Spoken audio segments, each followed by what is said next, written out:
children, come, come. You've arrived at just the right moment. I've been looking for you. Oh, what is it, Granny? Need any help? Oh, no. You've done so much for Lea Harbor already. I could hardly ask for more. In fact, my old friends and I have been putting our heads together to think of what sort of gift we might give you in return. A gift? For Paimon? Oh, child, you are so very modest. Uncommonly so, even. But you mustn't decline this gift. I simply won't allow it. When you traversed my old teapot in search of the cleansing bell, I heard your little friend mention that you often camp out in the wilds. That simply won't do, especially since I imagine you still have a very long journey ahead of you. Fortunately, I have not yet grown so old as to see my subspace creation abilities atrophy.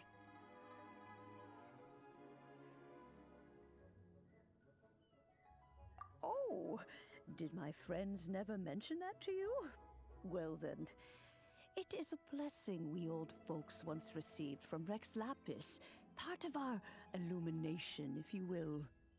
I will not go into too much detail, but subspace creation is the ability to create a small, autonomous pocket world. The teapot that you entered previously was a little trinket created using that ability. So, in the eyes of an Adeptus, creating a magic teapot world is just child's play, huh? Oh, indeed, the teapot is nothing to boast of. One such as myself must depart from this realm to create a world of one's own. Rex Lapis, on the other hand, moved mountains and seas. That is what one might call an exercise of true power. But that's enough nostalgia for now. The gift that I have prepared for you... That's right! Finding stuff's what we're good at, after all. Oh, settle down now, children. There's no need for you to go running hither and thither. I have already found a fleet-footed youngster to prepare what I need. What's more, I doubt that you would know how to find the materials I am searching for. Some of them are very rare indeed these days.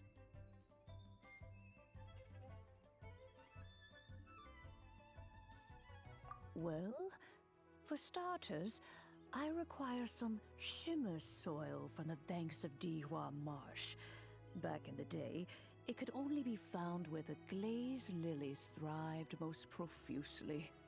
You would have to dig downward, following the roots of the glazed lilies, and if you were lucky enough, you just might find a small patch of shimmer soil there.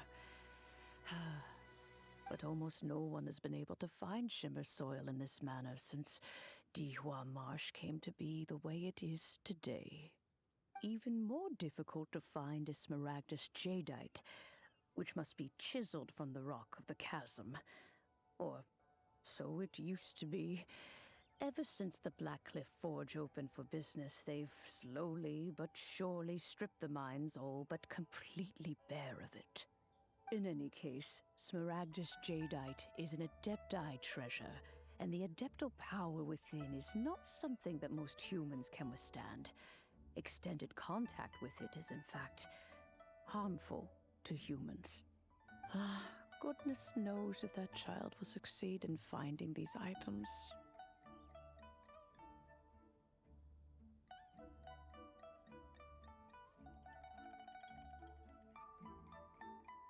Well, since you're an Adeptus, Granny, the person you asked for help, they must be an Adeptus too, right?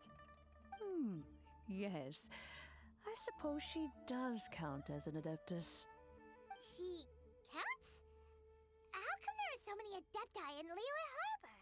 We seem to bump into them all the time. It feels like even when you go out to eat, you could be sitting next to an Adeptus and never even know it. Oh, maybe so. Who can say? A fair few of my old friends are rather fond of mundane mortal life, after all. I'm back, Granny. Oh, I don't believe we've met. Ah, allow me to do the honors. This child here is Yen Fei.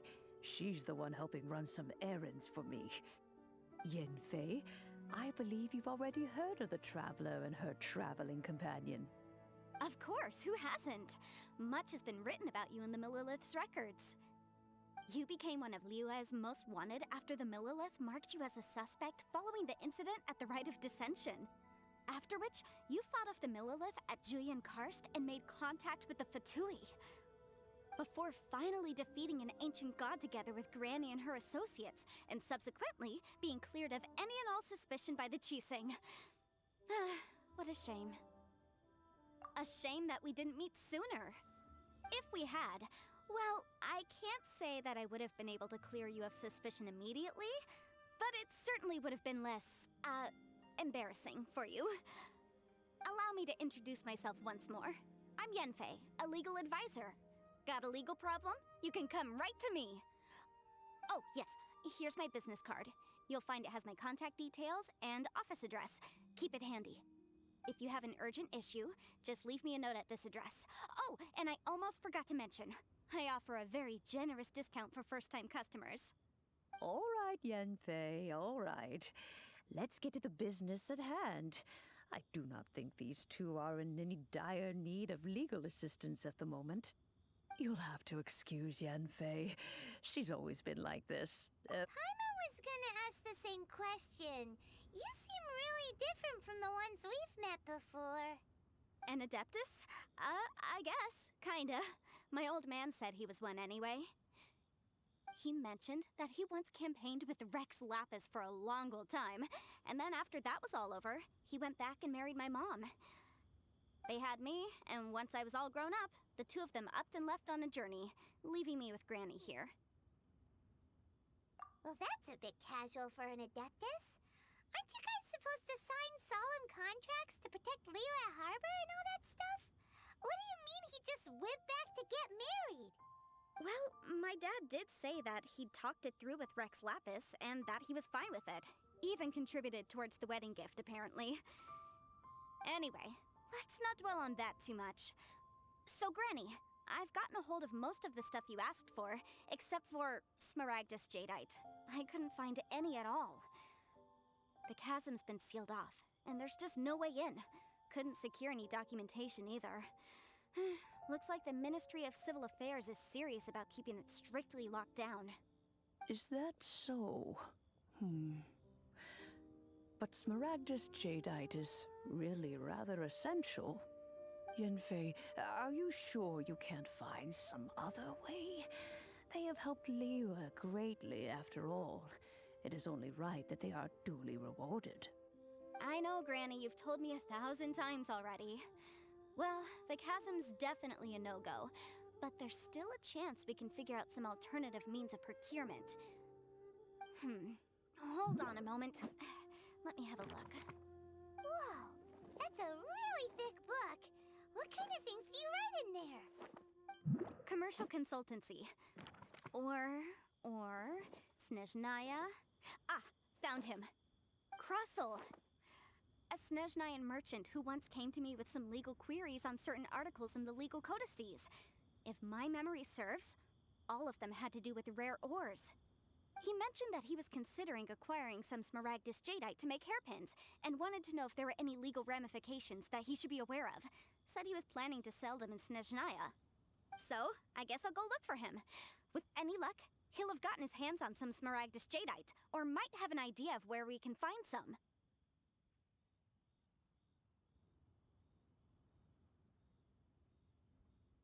Oh, you want to join me? I suppose that's no problem, but it's best if you just stand by and watch. If you try to get involved, you'll only risk placing yourself in legal jeopardy. Wow, an Adeptus imploring us to avoid incurring legal liability. Well, that's a first for sure. Best we be a little more careful than usual while we're with her.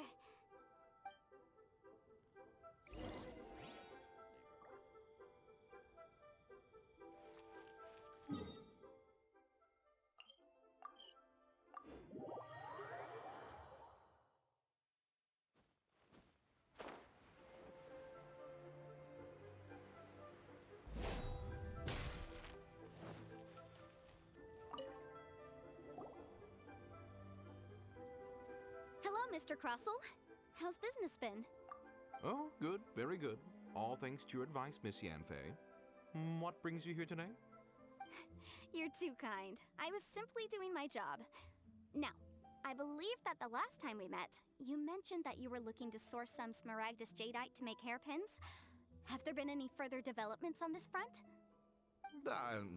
Well, yes. As a matter of fact, in the end, I did acquire a small piece of Smaragdus Jadeite and had it fashioned into a pair of hairpins. Miss Yanfei, might I presume that you have an interest in the hairpins? I must apologize. I've already rented them out to a lady named Zhi Qiao. If you'd like to inspect them, you may have to wait quite some time. Wait, isn't Smaragdus Jadeite really rare? Aren't you worried about the hairpins getting damaged or lost while they're being rented out? No, I'm not worried in the slightest, because I signed a contract with Miss Zhi Qiao before renting them to her. The contract makes it quite clear that if she loses or damages the item in question, she must compensate me for its full original value. In return, I included a clause that guarantees the Smaragdus Jadeite is genuine, with a penalty of 10 times the item's value payable by me to Ms. Zhi Qiao in the event that it is shown to be a fake.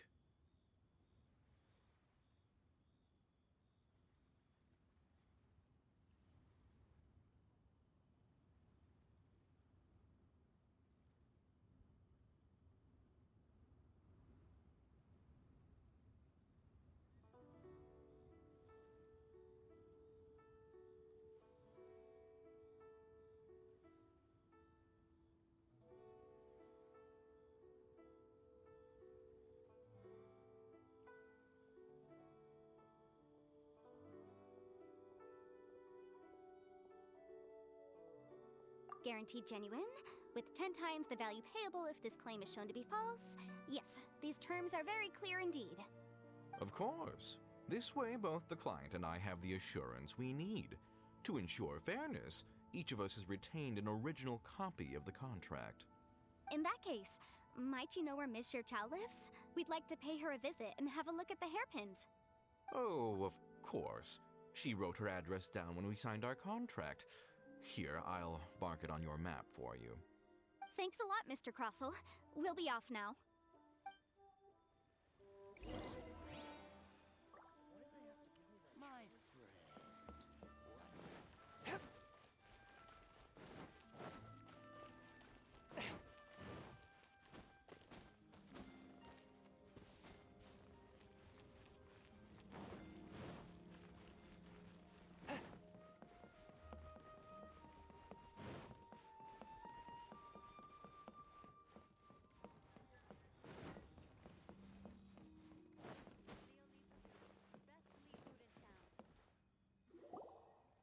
Oh, whatever shall I do? Yes, that's me. How do you do, Miss Zhi Qiao? We understand from Mr. Crossell that you recently rented a pair of hairpins from him. My associates and I are very interested in them. Would you mind letting us take a look at them? The hairpins. I can't lend them to you right now. I've lost them. I don't know how it could have happened. I always kept them right by my side, and I hadn't even worn them yet. I spent so much money on them. If I have to pay their original value, there's no way I could come up with that amount of money on such short notice.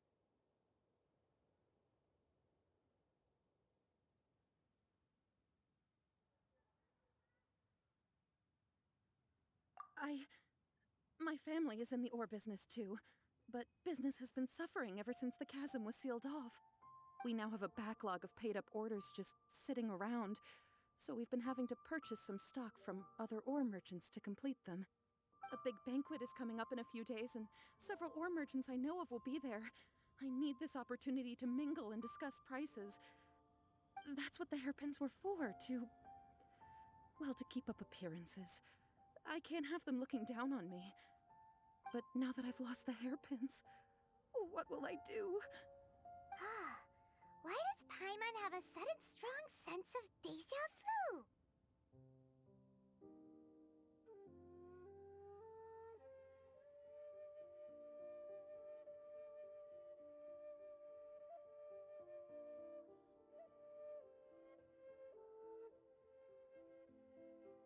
Would you really? I sent a commission to the Adventurers Guild, but I haven't heard anything back from them yet. Hold on. Don't run off looking for the hairpins just yet. Mr. Chow, would you let me have a look at the rental contract you signed? Huh? Well, I mean, sure, I have it right here. Here you are. Let me see. That's right! Yanfei said she's a legal advisor, didn't she? Maybe she can help Juqiao somehow.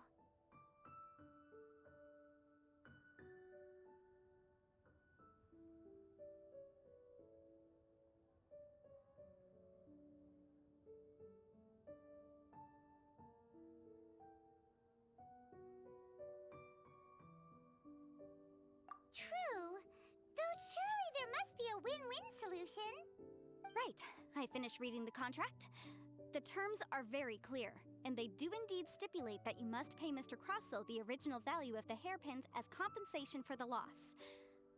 Furthermore, the contract also expressly states that the amount of compensation must take current market prices into account. And given the rarity of Smaragdus Jadeite, I fear that the final amount of compensation may end up being significantly higher as a result. Even higher? Oh, no. Uh-oh. Juqiao looks like she's about to faint. However, all of this is assuming that it is indeed genuine Smaragdus Jadeite that was inlaid into the hairpins. Did you really have to pause before saying that part? Anyway, the hairpins are lost, so how exactly would we be able to find out if the jadeite is genuine or not? Whichever way you look at it, we've got to start by finding those hairpins. Except that if we found the hairpins, there'd no longer be any need to check whether the jadeite is genuine, would there? Seems right. Please. Please, Don't trouble yourselves over this. The fact is, I lost the item and I should pay compensation per the contract. However much it is, I will have to pay it. My family are merchants after all. It's vital that we keep our word and respect our contracts. Now that it's come to this, I really shouldn't keep Crossel in the dark any longer. I'll go and inform him of the issue and then negotiate the amount of compensation. Yes, legally speaking, it seems this is the most sensible course of action. But before that, I have some questions about the hairpins. So hold on a moment, Mr. Chow. When you first touched the hairpins, what did you feel? What did I feel? Well, I remember that the gemstones set into the pins were perfectly smooth to the touch, like the finest quality jade. My family has seen much jade pass through its hands in the past, so I am quite certain of my judgment in this matter. Smooth to the touch, finest quality jade. No, it's nothing. I just need to re-examine a few things. Let's head over to Mr. Crossel's.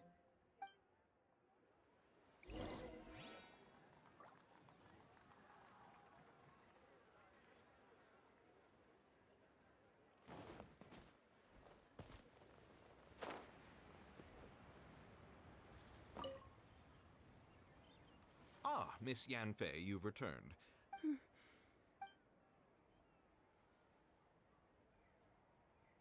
You lost them? Are you serious? Do you have any idea how expensive they were? I'm sorry. Truly I am. I'll pay the compensation as per our contract. Every last mora. Mora? Do you have any idea what I had to go through to get my hands on that Smaragdus Jadeite? I just don't... Forget it. Talking won't bring them back. Since Miss Yanfei is here, I suppose we can just have her estimate the amount that needs to be paid. No problem. But before I can give an official estimate, I'll need to do a little market research. Ah, yes, and if I may just confirm again, it was in fact genuine Smaragdus Jadeite inlaid into the hairpins, correct? Of course! Genuine article guaranteed, or I pay back 10 times the value. All right, understood. I'll conduct some market research, and once I'm back, I'll provide an official assessment of the sum owed by Mr. Chow in compensation. Please wait here, Mr. Crossel. Thank you very much. How could she lose my hairpins? She'd better pay every last mora that they're worth. Looks like I'll have to find some way to raise that money. Please wait, Mr. Chow. I have something to discuss with you. It's not convenient to speak here, so let's find somewhere that we can sit and talk in more detail.